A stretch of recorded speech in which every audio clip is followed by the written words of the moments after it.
momento está recibiendo un honorable reconocimiento por parte de la Universidad de La Matanza como doctor honoris causa, el doctor Daniel Haddad, en este mismo instante, en una de las grandes universidades de la provincia de Buenos Aires, a nivel nacional, recibiendo esta distinción.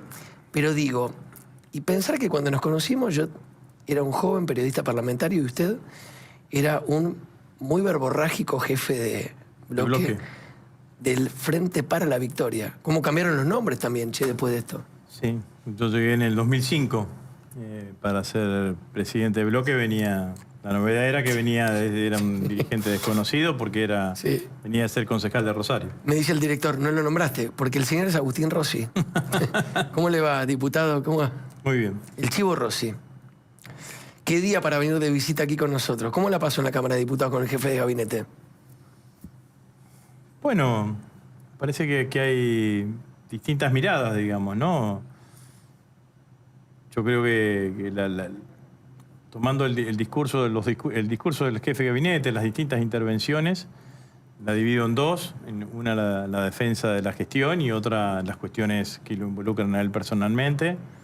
La defensa de la gestión, la sensación que tengo es que están mirando un canal que no es el canal que mira la mayoría de los argentinos, digamos, ¿no? Es lo que yo digo, Milelandia. Uno lo escucha así en bruto al jefe de gabinete, sin ningún tipo de tamiz, y dice, che, qué bien que está la Argentina. Y bueno, la verdad es que no pareciese eso, o no es lo que piensan eso la mayoría de los argentinos, que la están pasando bastante mal y que están preocupados sobre todo por el futuro de la Argentina. Cuando miro la parte donde el jefe de gabinete se defendió de las cuestiones que son públicas alrededor de su falta de transparencia, yo creo que lo que hizo es generar, si alguien tenía más dudas, generó más dudas, digamos, ¿no? Porque toda la defensa del jefe de gabinete fue esconderse detrás, refugiarse detrás de que, bueno, esta es una causa judicial. Como es una causa judicial, claramente no voy a hacer ningún tipo de declaración porque está la justicia actuando, y la sensación que uno tenía era que si uno tenía dudas, las dudas se ahondaron, digamos, ¿no? Después está la parte de la presencia del presidente, que bueno, todo aquel que haya asistido a otra sesión de jefe de gabinete, sesión informativa de jefe de gabinete, es la primera vez en la historia, desde 1994, que se instauró después de la reforma del 94 la figura del jefe de gabinete, que un presidente de la nación, en este caso el presidente, todo el gobierno fue a apoyar al jefe de gabinete, cuando la realidad es que en general es así. Yo fui jefe de gabinete y sabía que entre las múltiples funciones estaba la de defender la gestión, comunicar la gestión y defender al jefe de gabinete. Ahora uno tiene la sensación que hubo una lluvia de clonazepam, ¿no? Porque todo muy tranquilo. Esperábamos una sesión muy caliente. Hasta incluso de ustedes preguntando, muy tranqui. Nosotros tomamos sí una decisión. Esta fue una decisión que la tomamos nosotros como bloque, la charlamos con el resto de los bloques opositores, con lo que se trascendía previamente y con lo que sabíamos que iba a venir el presidente, que iba a venir la hermana del presidente y lo que había pasado en la sesión del 1 de marzo, ustedes se acuerdan, de estar muy tranquilos, muy tranquilos. Sabíamos que iba a haber momentos en donde se nos iba a agredir, se nos iba a descalificar. Pero no pasó tampoco. En algunos momentos, pero como nosotros no nos enganchamos en ningún momento, en ningún tipo de respuesta, después llegamos al final y los compañeros nuestros pudieron hacer, los compañeros que hablaron, a mi criterio tuvieron muy buenas intervenciones. Yo el momento que más incómodo lo vi a Dorni fue cuando los compañeros nuestros, Juan Marino, Rodo Tailade y Sabrina Selva, hablaron y especificaron la cuestión específicamente de las cuestiones que él no daba respuesta, y el cierre de nuestro presidente de bloque, de Germán Martínez, que fue un muy buen cierre, digamos, ¿no? Fue un muy buen cierre. Me parece que con eso claramente mostramos lo que nosotros preveíamos que iba a suceder, que Adorni sobre una cantidad de cuestiones no tenía respuesta. Pero sí es cierto que nosotros llegamos al recinto con una decisión, que era no engancharnos en las cuestiones que podían llegar a pasar, digamos, ¿no? ¿Me puedo poner de abogado del diablo? Sí. Con el respeto que sabés que... Es un oficio que lo tenía adquirido hace años. Pero siempre arriba del cinturón, ¿lo sabes? Sí, siempre arriba del cinturón. Siempre arriba del cinturón. Recién igual me sentí más viejo todavía, porque cuando empecé Germán Martínez era pinche de tu despacho. Y ahora el jefe de bloque... Pinche no, era jefe de asesores. No, que jefe era... Era un asesor de Germán Martínez. Bueno, sí, era jefe de asesores. Trabajamos juntos hace más de 20 años. Agustín, digo, Adorni también tenía munición para tirar, si quería, digo. Si ustedes lo atacaban con verdades, que acá relatamos todos los santos días, si ves este programa, podés ver permanentemente cómo hablamos de Adorni, de las cosas que pasan. Digo, Adorni tenía carpetita para jugar también. Porque, digo, ningún espacio político carece de prontuario como para poder plantarse a Adorni a decirle cómo tiene que hacer las cosas. Porque todos tienen algo para callar. Sí, pero la realidad es que eso a nosotros no nos preocupaba, porque la verdad que nos la dicen todo el tiempo, ¿no? La tobillera, Cristina Chorra, son todos chorros, delincuentes. Es parte del discurso permanente del presidente, de Adorni. Lo que nosotros no queríamos era caer en que esto se convirtiese en un escándalo.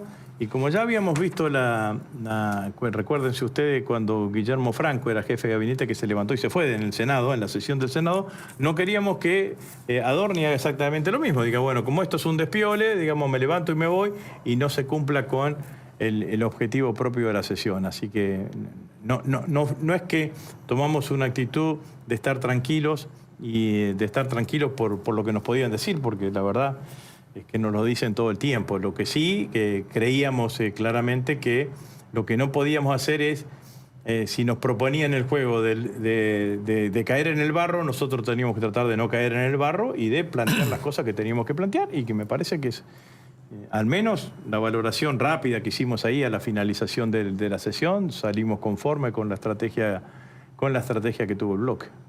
Chicos, sí, la pregunta, a ver, Adorni deja más dudas que certezas. Sí. El tema es que el presidente plantea la moral como política de Estado, ¿no? Y yo siento que los argentinos estamos un poco desmoralizados, no solamente por la gestión actual, sino también por lo que se dejó. Digo, ¿cómo repunta el argentino la moral? Porque en ese sentido parece que de las opciones, lo que se dejó, la inflación, los índices de pobreza y después las respuestas por parte de un jefe de gabinete, falta ahí como una especie de cómo el argentino vuelve a creer en la moral desde el parte del Estado.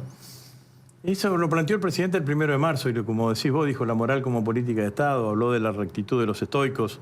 Bueno, no parece que este gobierno sea el gobierno que vaya por ese camino, digamos, ¿no? Yo no digo que sea un gobierno de corrupción generalizada, porque me parece que uno cuando habla de eso comete injusticias, pero es un gobierno que tiene corrupción extendida, ¿no? El presidente con Libra, la hermana del presidente con las coimas en Andís, el caso de Adorni, lo que estamos viendo ahora. Esta semana, el domingo, creo que renunció, el domingo fue que renunció un funcionario del Ministerio de Economía porque se había olvidado de declarar 7 departamentos. El titular del ARCA, que es el que teóricamente nos debe auditar a todos los argentinos para que no haya evasión impositiva y lavado de dinero, está imputado en una causa por lavado de dinero. Bueno, parece que estamos en un escenario de esas características. Eso, independientemente que repercute directamente en el gobierno, yo comparto con vos que eso repercute en la totalidad de la política, digamos, ¿no? Y genera un escenario en donde la sociedad termina descreyendo, o inclusive yo me encuentro con gente que o aparece en las encuestas, en los focus group, con gente que ha votado a Milei, que hoy están descantada y que te dice son todos iguales, digamos, ¿no? Son todos exactamente lo mismo. Bueno, es un desafío que tiene la política, digamos, ¿no? Y es un desafío que nosotros como agenda tenemos que tomarlo, digamos, tener un, no sé, me imagino, digo, ¿no? El próximo gobierno nuestro tiene que tener un código de ética que tiene que estar publicado claramente para que lo conozcan todos los argentinos, y todos los funcionarios se tienen que acoger a ese código de ética, digamos, ¿no? Pero sí, yo creo que es un tema que la política tiene que registrar, digamos. La política tiene que registrar una cantidad de temas.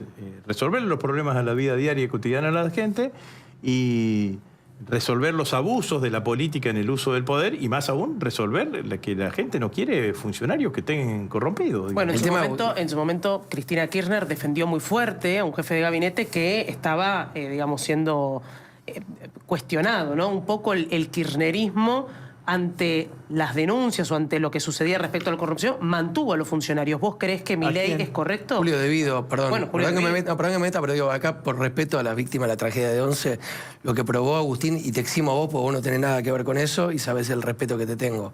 Pero lo que pasó en la tragedia de Once con Julio Devido fue una catástrofe. El fiscal Fernando Arrigo fue contundente en su alegato y la justicia falló tal como pidió el fiscal, digamos, de las cosas que han pasado por parte de ese ministerio, que repito, te eximo a vos, que no tenés que ver con esa cuestión.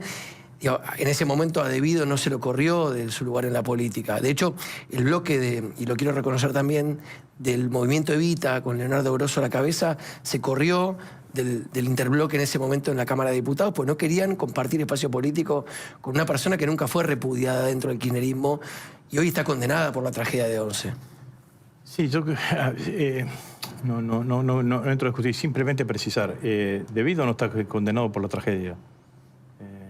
Devido está condenado por la importación de trenes españoles. Por la tragedia. Tenés razón. Específicamente por la tragedia. Específicamente pero sus dos secretarios de transporte están condenados. Está sobreseído. Los secretarios de transportes, sí. Digamos, ¿no? Bueno, Schiavi era el secretario de transporte. Jaime. En ese momento. Jaime está preso por otra cuestión. Están sindicados en la causa, a eso me refiero. Puede ser, digamos, ¿no? Pero no conozco la causa efectivamente. Lo que pasó en el Congreso es para charlarlo también, digamos, ¿no? Porque de Julio Devido se lo desaforó en ese momento por dos causas. En una no estaba ni siquiera imputado, en la otra estaba imputado. En una no estaba procesado, estaba imputado y no procesado, y en la otra causa estaba imputado y procesado, y ninguna estaba condenado. Y Adorni tampoco, Agustín. El tema es que Adorni no está ni siquiera procesado. No, nadie... Mirá que acá le damos todos los días. Digo, pero nadie... Yo no dije que Adorni esté procesado. Estoy diciendo cómo se desaforó a Julio Devido, digamos. Se lo desaforó por causas en donde Julio Devido no estaba condenado ni siquiera en primera instancia. Esto es lo que quiero decir, para poner las cosas claramente en su lugar. Claramente que Adorni recién empieza la causa. Lo que nosotros creemos en el caso de Adorni fundamentalmente es que la confianza que debe generar cualquier jefe de gabinete ante el conjunto de la sociedad es una confianza que claramente se va perdiendo. Y esto es lo que nos parece, digamos, ¿no? En términos generales. Tiene la confianza del que lo designó, que es el presidente de la Nación. ¿Y por qué el presidente confía tanto y lo mantiene? Bueno, esa es una pregunta difícil de responder, digamos, ¿no? Porque vos fíjate una cosa, este gobierno, Adorni no es el primer jefe de gabinete, es el tercer jefe de gabinete. Sí. El gobierno se desprendió de Pose y después se desprendió de Franco sin problema. Y reconozcamos que ni Pose ni Franco tenían no estaban rodeados de todas estas cuestiones de escándalo que lo rodean a Adorni. Así que lo de hoy fue una situación anómala, ¿no? Todo el gobierno, el presidente, la hermana del presidente, que claramente es la segunda en importancia en la cúpula del poder, el resto de los ministros, los senadores estaban allí apoyando a Adorni cuando es exactamente al revés. Pregunta aunque no parezca, es sincera e ingenua. ¿Fueron a apoyar a Adorni o fueron a apoyar la gestión plasmada en el documento de 2000 páginas o qué sé yo? No, para mí fueron a apoyarlo a Adorni. El impacto político tuyo es que fueron a apoyarlo a Adorni. Mi valoración es que fueron a apoyarlo a Adorni. Sí. A ver, la contesto blanco sobre negro, digamos, ¿no? Si Adorni no hubiese tenido toda esta situación que lo rodea actualmente, no hubiesen ido. Hubiese ido el jefe de gabinete, como fue Franco. Creo que Pose fue alguna vez también, como fue Franco, y respondió las preguntas en cada uno de los lugares, digamos, ¿no? Agustín, te llevo un poco a la situación del peronismo. Falta muchísimo, obviamente, para lo que es candidatura del año que viene, pero uno ve que empieza a haber movimientos. Lo ve en el PRO con Mauricio Macri, lo ve dentro del peronismo, y la pregunta es si crees que Cristina Fernández de Kirchner está buscando un candidato para enfrentar una PASO a Axel Kicillof, y si ese candidato puede llegar a ser Sergio Uñac. No lo sé, la verdad que no conozco. A mí me parece que digamos, primero, voy a dar mi opinión por parte. Yo creo que claramente Axel Kicillof tiene el derecho ganado a ser candidato a presidente de la Nación, digamos, ¿no?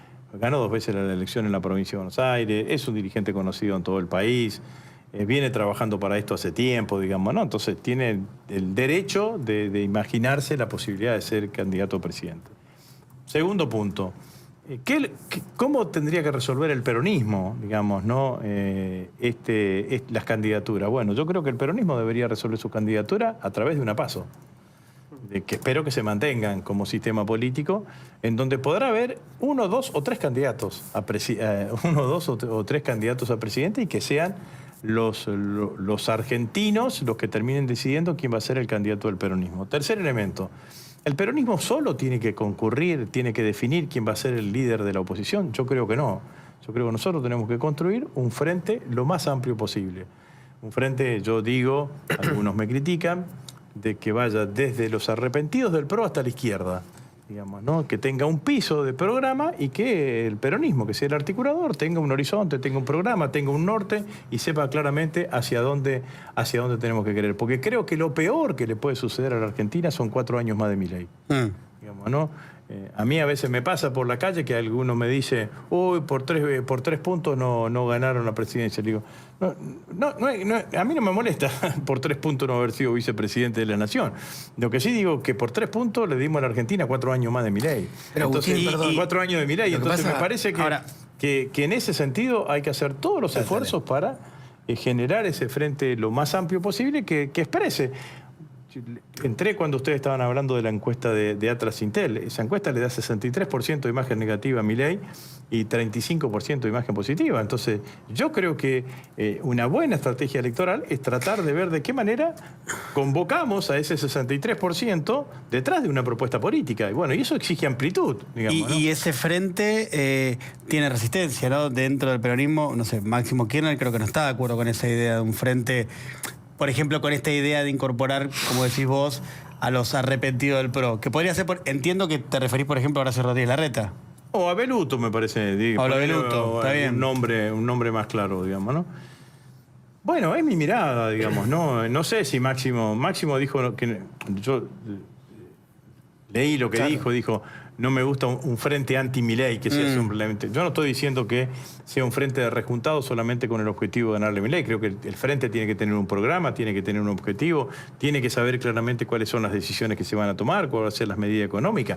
Ahora, lo que no puede resignar la oposición es tratar de encontrar unidad, lugares comunes, digamos, ¿no? Yo voy a dar 3 ejemplos de cosas que yo creo que unen a ese 63% de argentinos que no están de acuerdo con Milei, y quizás algunos más también, digo. Educación pública y gratuita. YPF estatal. Jornada laboral de 8 horas. Justicia social. Lo dije así a propósito, porque son 4 medidas que se tomaron en la historia argentina por gobiernos de distinto origen. La ley 1420, que es educación inicial pública, gratuita y obligatoria. Y laica. Laica. Es de 1884-1885, gobierno de Julio Argentino Roca, ministro de Educación Domingo Faustino Sarmiento. Estamos hablando del siglo XIX. Pero perdóname que te quiero así no nos pasamos tanto de temas. Perdón. Yo te entiendo. Ahora, yo tampoco quiero 52% de pobres, 67% de pobreza infanto-juvenil, 211,4% de inflación y 19%, miserable 19% de inversión privada con respecto al producto. Digo, porque si no pareciera, y te lo digo con mucho respeto, digo, muchos de los que están cuestionando a Milei, además de cómo lo cuestionamos los periodistas todos los santos días, que te juro lo cuestionamos, muchos que se suman a nuestra tribuna son responsables de la Argentina que hizo que Milei hoy sea presidente. Entonces digo, che, todo bien, pero ¿ustedes se van a subir al tren este? Digo, ¿vale todo? ¿Cuál es el límite? Yo no creo que haya que volver al pasado. Digamos, no estoy diciendo que haya que volver al pasado. Sí, me parece que hay que hacer una correcta lectura del pasado, digamos, ¿no? ¿En qué me equivoqué recién? No digo que te equivocaste, ni tampoco quiero entrar en un contrapunto, pero cuando se dice, pocos reconocen de que no solamente Cristina nacionalizó YPF, sino que hizo el acuerdo con Chevron.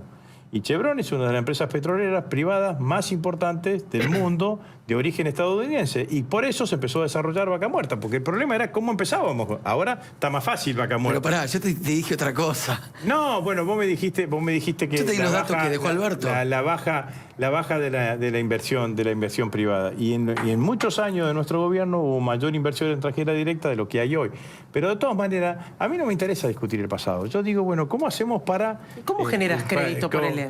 ¿Cómo hacemos para ver que se desarrolla el futuro? Entonces, ¿Y cómo sacas el concepto del riesgo Cuca? Porque, por ejemplo, justicia social, no sé, cada persona de clase media piensa en tener un crédito hipotecario para tener su casa. ¿Cómo podés hacer? Porque esas posibilidades no estaban. No se pensaba. el problema de la vivienda es un problema en Argentina y en el mundo. Yo cuando fui jefe de gabinete pedí un trabajo que se hizo, te digo los números, digamos, ¿no? Para resolver el problema del déficit habitacional en la Argentina se necesitan construir 100.000 viviendas por año durante 10 años. Está bien, pero si yo quiero acceder a una casa, no necesito un crédito.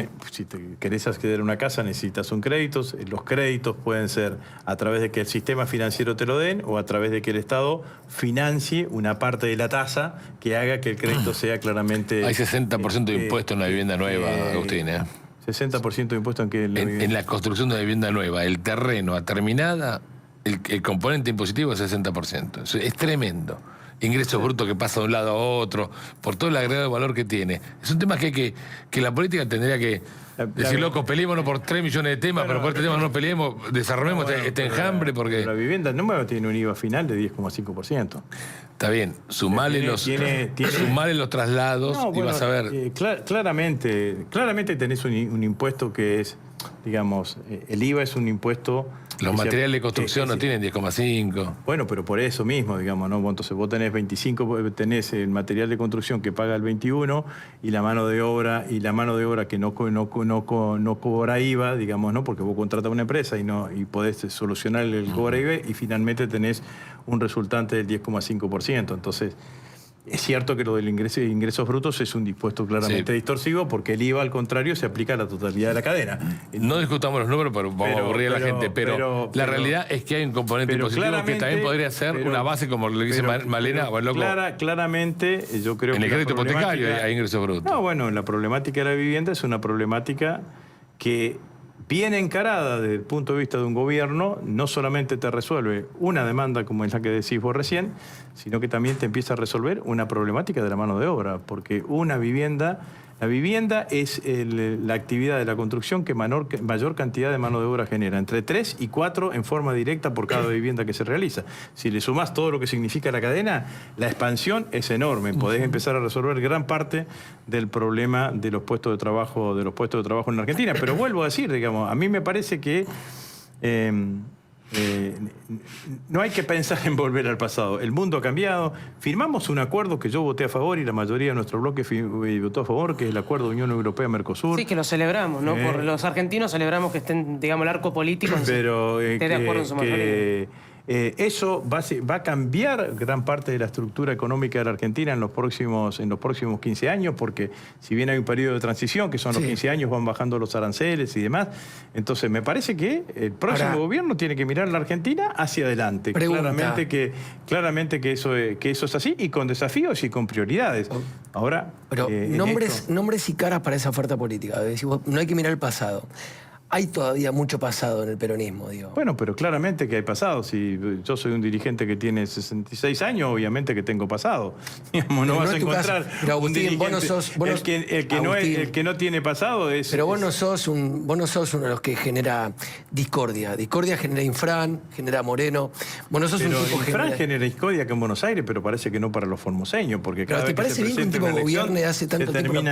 Pero ¿te gusta eso?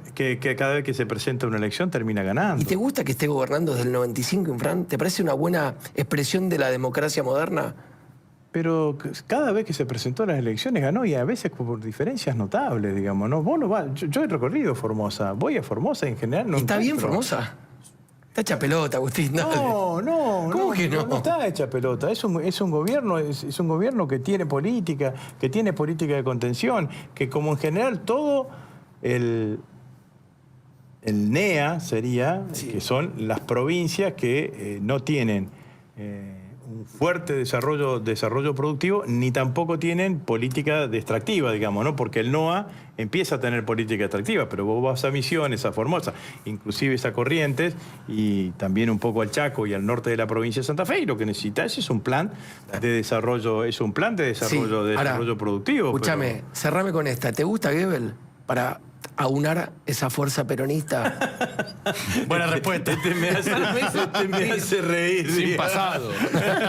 Pero pará que se está reunido, mirá, se reunió con Martín Yarlora. Escuchame, para tu risa, se reunió con Martín Yarlora y se lleva en sus huestes a Juan Pablo Brey. No me gusta. Como decía el Papa Francisco, los que vienen sin pasado, desconfíen de los que vienen sin pasado. No lo decía, no es textual, pero más o menos una cosa similar. Gracias por venir, Agustín. No, Un placer gracias a como ustedes. siempre. Picante como siempre.